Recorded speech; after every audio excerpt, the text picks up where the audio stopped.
January 1945. On a path frozen by winter, a woman walks without stopping. She has not received food, water, or a change of clothes for days.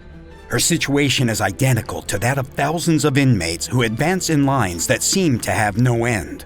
Many of them will not survive, either because of fatigue, the temperature, or because the guards who follow them have already decided their fate.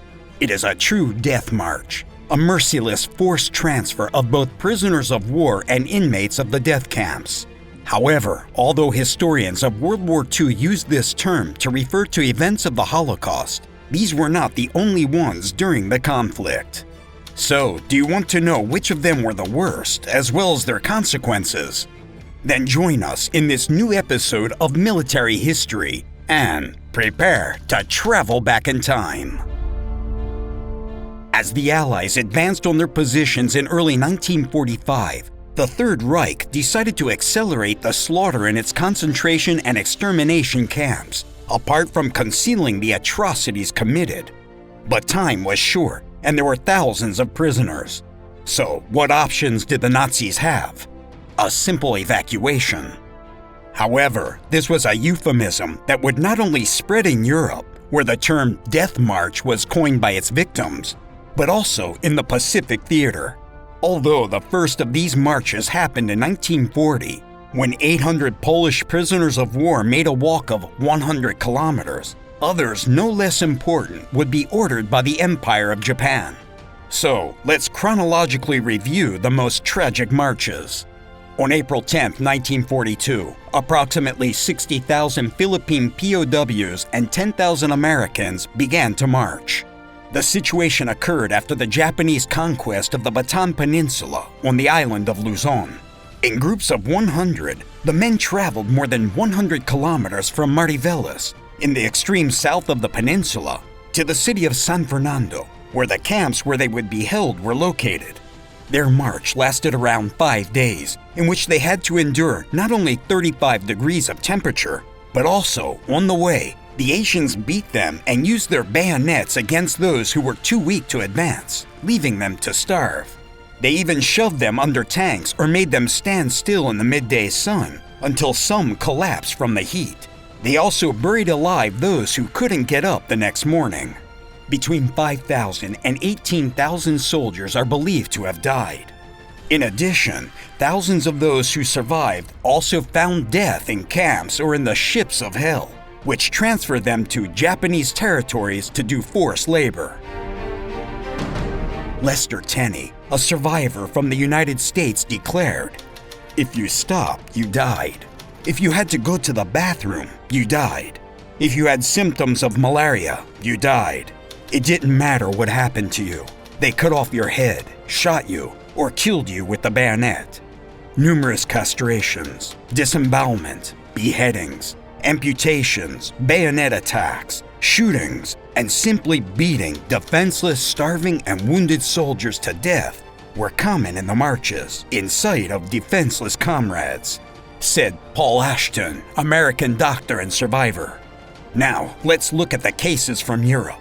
After the attempted invasion of the Soviet Union by Germany between June and December 1941, thousands of Soviet prisoners of war were in the hands of the attackers. However, the Germans did not want to keep them in their country, so in addition to processing and transporting them to the concentration camps, they decided to force them to march. The Nazis took away their supplies and clothing to use for themselves in the winter, and there were days when they did not give rations to the Soviets, who died from exposure to weather and environmental conditions. However, the Russians would not be the exception. After the recapture of the city of Stalingrad in 1943, the Soviets marched large numbers of German prisoners across the frozen steppe to forced labor camps. Now we come to the central fact of the continent. The march was the series of forced transfers to the west that mobilized more than 80,000 Allied prisoners of war who spent 4 months under extreme winter conditions between January and April 1945. Various groups moved through Poland, Czechoslovakia, and Germany itself. And if you remember what we mentioned at the beginning, You may see that it coincided with the months of the inmates' march from the extermination camps. This means, first of all, that POWs from Nazi facilities like Stalag Luft 4, Stalag 8B, and Stalag Luft 3 faced walks of up to 800 kilometers.